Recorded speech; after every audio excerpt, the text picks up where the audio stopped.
Горан Георгиевски, собственик на Специјал и бизнисмен и подпредседател на Сојузот на стопански комори. Мислам дека нема посоодветен човек за оваа тема која еднакво го третира и макроекономскиот и микроекономскиот амбиент. Тоа е макроекономскиот што ќе правиме со аграрните претумбации што може да ни стојат, а на микроплан неговата фирма задоволува значаен дел од потенцијали од производството и потрошувачката на жито и житни култури, житни производи преку ланецот на продавници. Георгиевски најпрви, бидејќи сте представник на подпредседател на Сојузот на стопански комори. Како допираат овие мерки на владите, вклучувајќи овој интервентен план во кој, меѓу другото, значаен дел од потенцијалите треба да се насочат кон само производство на одредени житни производи? Па, темата е мощно сложена во однос на тоа дека сега е пролетната сеидба, не знаеме нели што ќе се случува во однос на земјоделието со пролетните сеидби, бидејќи вештачкото ѓубриво, ако знаете, е 300% поскапо него што беше пред кризата. Така да имаме еден моментум да земјоделците се обесхрабрени и ќе треба нели да се влијае многу позитивно за тие да влезат во процесот на одледување на житни култури оваа пролет. Имаме среќа нели есенската сеидба беше веќе е завршена, насадена е, тоа ќе биде нареднава година во рете, меѓутоа пролетва со сите овие случувања, односно со енергетската криза, каде што енергијата е многу поскапа, говорам и од аспект на електричната енергија, говорам и од аспект на нафтата, нафтените деривати, како и финално со вештачкото ѓубре, може да се усложнуваат сите овие работи. Во моментов, мислам дека знаете дека Русија и Украина заедно се произведувачи на околу 30% од житните култури и при тоа се огромни извозници. Во ист момент вештачките ѓубрева повторно во Русија се произведуваат и тоа мислам дека е околу 50% од светското производство. Така да доаѓаме до една многу комплексна тема со многу параметри каде што едноставно ќе се треба да се менаџира практично од ден во ден. Прашањето на вештачкото ѓубриво ќе третираме, се разбира, меѓутоа многу е поважно прво дали можеме да го зголемиме капацитетот на домашните посеви во производство на пченица, нели? Да. А второ, многу поважно е дали можеме да ги зголемиме и површините со засадено жито и житни култури. Сега одеднаш во рамките на овој интервентен план се заговара околу 12.000 хектари државно земјоделско земјиште да биде објавено на јавен оглас. Тоа, колку што јас го разбрав, тука министерот беше пред една недела, практично би значило секој што ќе покаже интерес, има агротехнички услови да одработи и да жнее и да посеи и да жнее, достапни ќе му бидат овие 12.000 хектари. Сега прашањето дали се тие видливи, дали допрва ќе се парциализираат и така натаму, не е ни битно да се парциализираат. Дали е тоа доволно да ги задоволиме потребите со жито и особено со житни култури? Тоа може би ќе влијае да биде една доволна количина која што добро ќе се одрази на пазарот. Меѓутоа имате друг проблем. Тој што треба да го засади не е само да има земјата. Јас ви велам, треба нели тракторот да му стави нафта, да го изора земјиштето. Треба да вештачко ѓубре да го прихрани. По хектар имате за пшеница и за јачмен околу 400 килограми на вештачко ѓубриво. Кога овие цени на овие практично влезни параметри ќе ви значат дека вие ќе имате некоја излезна цена која што може да ве однесе во загуба, тоа ќе ве обесхрабри да понатака садите култури. Значи, треба да допреме до сршта. Сршта не е само давање на земјиштето под закуп, сршта е да се обезбеди нафта, вештачко ѓубриво, семенски материјал по адекватни цени, за да може да он има профитабилност на крај на процесот. Дали не е тоа сега време да се размислува, господин Георгиевски, наместо карт-бланш субвенции која ги даваме, без оглед што тоа сега е врзано со готови производи, баш за овие 12.000 хектари, да ја промовираме логиката одработете ги сите трошоци од кога ќе предадете жито, ќе паднат на сметка на државата. Од зелена нафта до ѓубрива, агротехнички и други мерки и така натаму. Зошто ова е време на мобилизација, време на интервенција. Така, меѓутоа сето тоа треба однапред да се прецизира, да се дефинира, точно да им се посочи на земјоделците. Потребно е на тие правни лица точно да се детектира, значи, за да они имаат интерес да го направат тоа. Они, доколку не е тоа дефинирано, доколку не е прецизирано, они, значи, треба да влезат во загуба. Односно, кој би го направил тоа? А невозможно. Не, тоа не може да биде загуба туку предвремено финансирање на државата, наместо обратно субвенционирањето да биде во функција на зголемено производство. Тука, нели, субвенциите се една тема која што е многу значајна исто така и која што ние во иднина спремаме еден концепт од Сојузот на стопански комори, агробизнес комората, каде што сметаме дека и таму треба да има сериозни промени, бидејќи се докаже дека наназад X години, 10 или 20 години, се даваат субвенции, на излез немате зголемено производство. Тоа значи дека нешто се греши.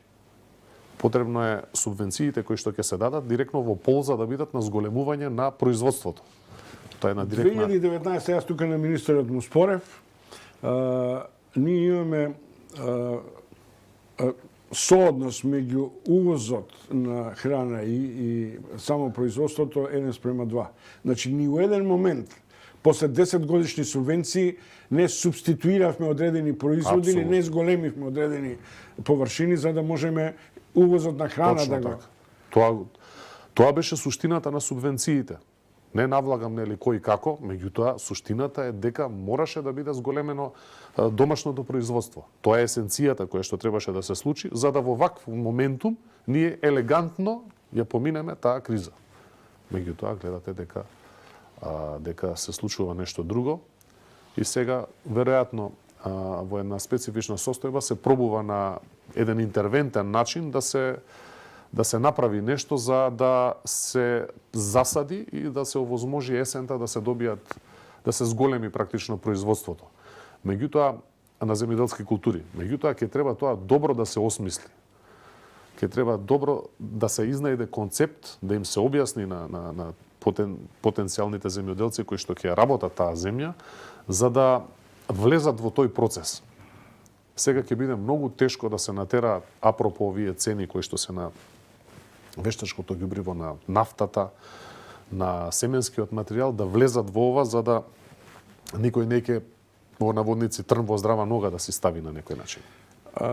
Превладува становиштето дека и поради општата светска криза и особено ова агресија на Русија врз Украина, дека ништо нема да биде исто, што значи дека веќе заборајте на ефтина струја, на ефтин газ, на ефтина пченица, на се што до сега мислевме дека може да компензира на одреден начин одреден дел на сиромаштија или на социјална солидарност.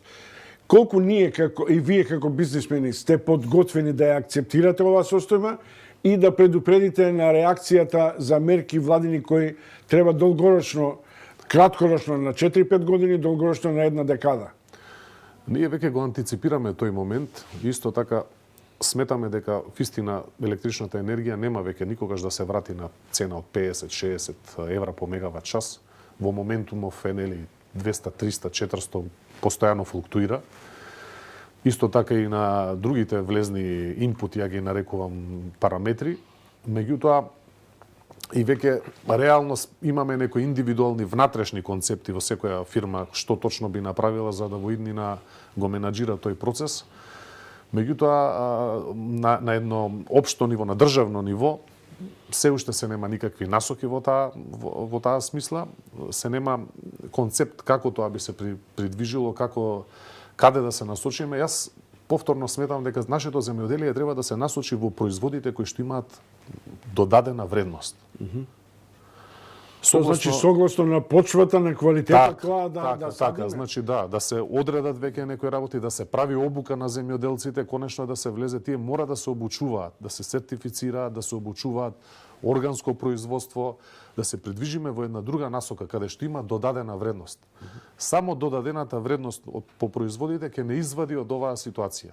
Тогаш нема и енергијата нема толку да влијае, тогаш нема ни ѓубривото, ни соевенското метал, ќе имате простор, значи во додадената вредност каде што ќе можете да антиципирате, да вклопите практично да и поголеми трошоци.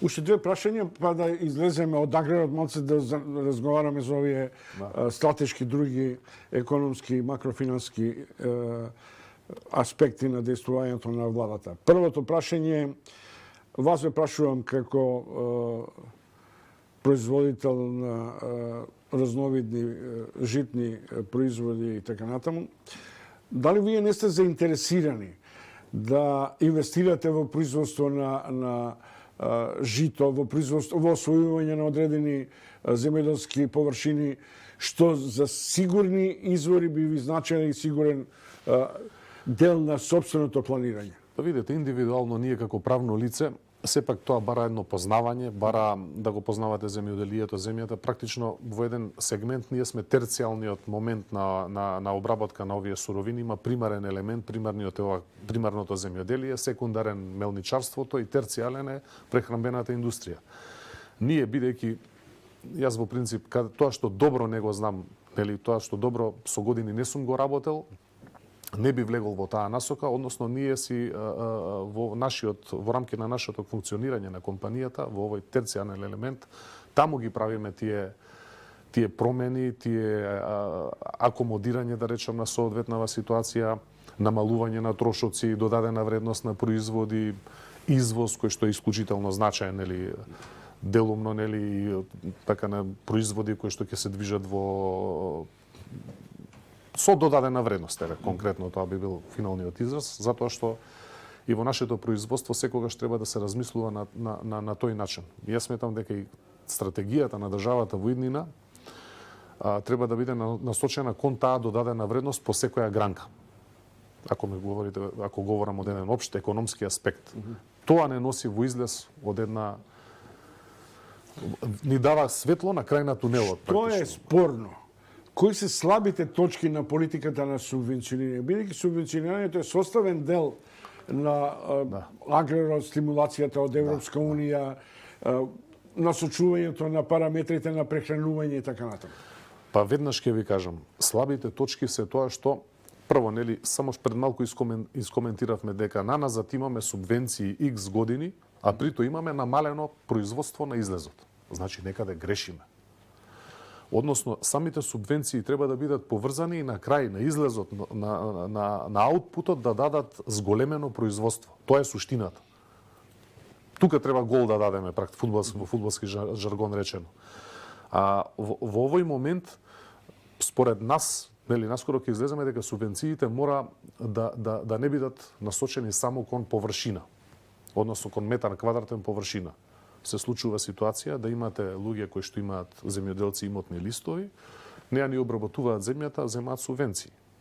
Значи тоа мора да биде... Тоа 3 години наназад го зборуваат новинарите, мора да биде, и тоа уште ни е рак рана. Мора да биде поврзано со принос, количина килограм на принос.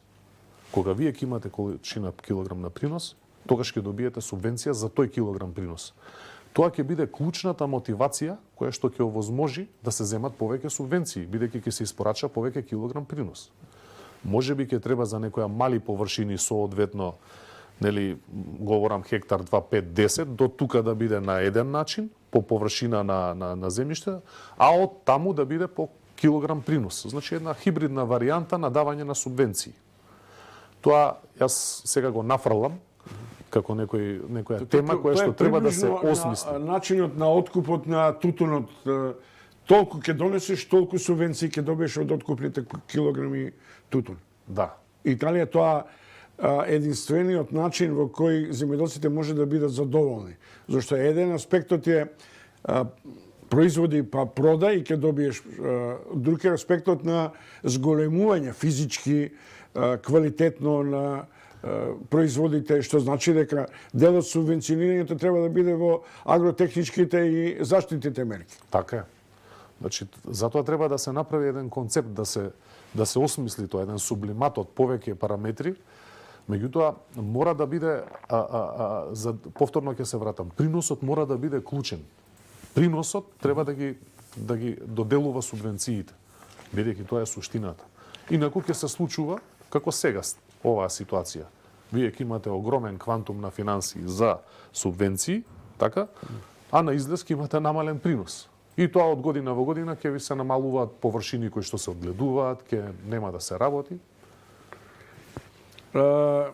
Уште при крајот од разговорот за важната работа, а тоа е како ги оценувате владините мерки кои на моменти имаат своевиден паушализам, значат гасење на моментални пожари или огнови, во кои не можеме да препознаеме ова што е подолгорочна аграрна политика и производство на храна.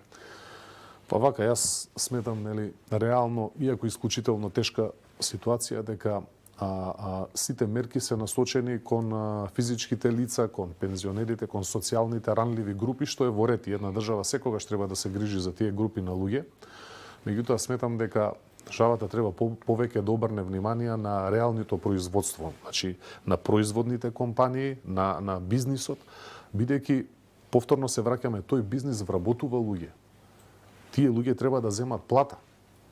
Значи, ако вие бизнисот го оставите сам на себе, тоа има една граница до каде што може да се издржи. После тоа бизнисот буквално ќе почнат фирмите да се затвараат, да пропаѓаат и уште поголем проблем ќе имат. Луѓето што се вработени таму ќе останат на улица и нема кој да им дава плата. И ќе дојдат на товар на буџетот. Затоа треба да биде тоа промислено. Мерките треба да бидат насочени многу посуштински кон приватниот бизнис. Говорам микро, мали, средни предпријатија кои што се носители на економската активност во нашата држава и кои што се 95% практично носители на економијата во државата. Само 5% се големи предпријатија. Има тука една работа која е прилично дивергентна во сфаќањата. Ја разбирам дека е важно производството да се одржува. Дали тоа значи дека треба да се концентрираме на инпутите на енергијата кои влијаат на производните фактори, тамо да насочиме дел од интервентните мерки, зголемување на производство домашно, концепции на пренамена на енергетските извори и така натаму, или ние ќе мораме на одреден начин и вас, приватните фактори, да ве субвенционираме на начин на кој нема тоа да биде популистички. Еве ви 30% од како се викат, од приносите, 2 години, 3 години и така натаму. Што на одреден начин не создава сигурност во планирањето на производниот и индустријскиот развој. Точно така, има модуси на кои што може да се влијае на приватниот бизнис, да продолжи понатака да се развива, да се субвенционира. Тие модуси се, например, прикупување на техничко-технолошки средства, да се грантуваат дадените компании. Секој што ќе даде машина, што ќе купи X машини, нели, ако му се даде компонента грант 30, 40, 50%, бидејќи знаеме дека тие машини ќе донесат понатака продуктивност. Луѓе ќе работат, ќе бидат вработени. Така да, има други модуси и зелената енергија. Значи имаме градење на фотоволтаици на секоја компанија, меѓутоа сега на свој трошок тоа го градиме, го правиме и при тоа немаме грант компоненти. Доколку дадете грант компоненти на тоа, ќе добиете многу поголеми фотоволтаици, ќе добиете електрична, односно енергетска независност на правните субјекти и нема да биде оптоварен системот. Така да, има начини, треба волја, треба желба, треба модус и така. Горан Георгиевски беше гостин во утински брифинг во изминативе 20 минути. За крај, ми се чини дека на одреден начин имаше притаен конфликт. Од една страна, интервентните мерки на владата за ДДВ, за прашањето на акцизите, вас не ве допира тоа. Од друга страна, кај вас производителите намалувањето на ДДВ не се дочека, да речем, условно со олеснување. Напротив, ДДВ-то за вас представува поврат на одреден начин. Зошто не се најде одмерена мерка и да нема овие вакви оскудации, како што обично велиме по...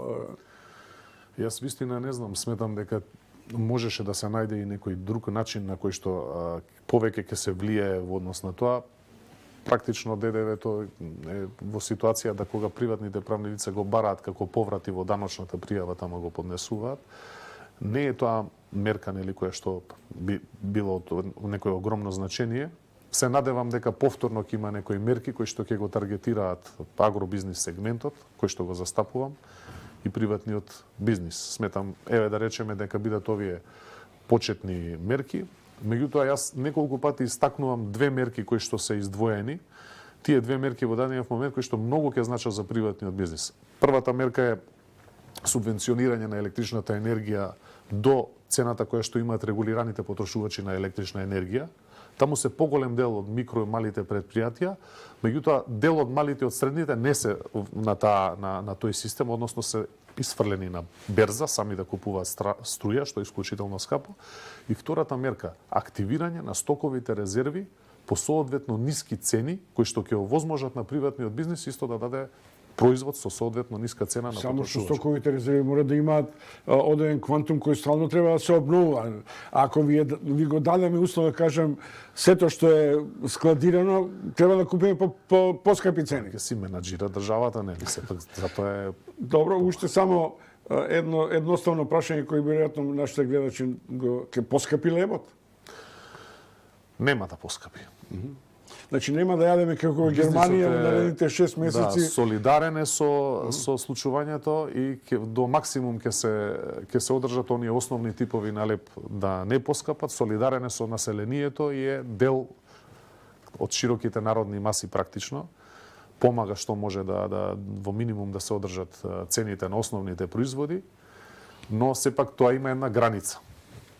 Благодарам, тоа беше Горан Георгиевски, подпредседател на Сојузот на стопански комори и газда или собственик на специјал, чиј ланец во Скопје е особено препознатлив. Благодарам уште еднаш на оваа тема и во наредниот период ќе се занимаваме, зашто освен војната со куршуми, веројатно и со бомби, веројатно ќе се соочиме и со глобалното светско економско пореметување, а секогаш на преден план, освен металите и рудните богатства, доаѓаат житата, житните култури и храната. Ви благодарам уште еднаш.